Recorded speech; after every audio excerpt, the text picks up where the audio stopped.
আজ তোমাদের সাথে এই বটল আর্ট টিউটোরিয়ালটা শেয়ার করব।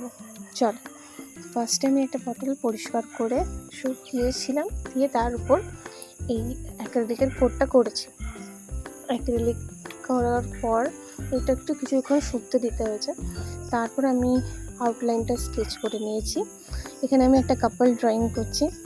তো কাপল ড্রয়িং করার পর আমি অ্যাক্রিলিক দিয়ে সেগুলো ডিটেল অ্যাড করছি। ড্রয়িংটা আমার কাছে খুব কিউট লেগেছিলো, আর আমাকে এটা একজন অর্ডার দিয়েছিল। তো অ্যাক্রিলিক এখানে ইউজ করছি। আর বটল আর্ট করতে গিয়ে যেটা আমি ভুল করেছি, যে আমাকে আগে হোয়াইট কোট করাটা উচিত ছিল, তাহলে আমার কালারটা আরও ভালো আসতো। কিন্তু কী করবো বলো, ভুল করেই শেখা। তো এই ভুলটা নেক্সট টাইম চাইবো যে আর যাতে রিপিট না হয়। তো এই হচ্ছে ডিটেল অ্যাড করেছি। একটা উইন্ডোর কাছে দুটো কাপল চা খাচ্ছে। এই দেখো, এই হচ্ছে ফাইনাল। ভিডিওটা কেমন লাগলো জানিও।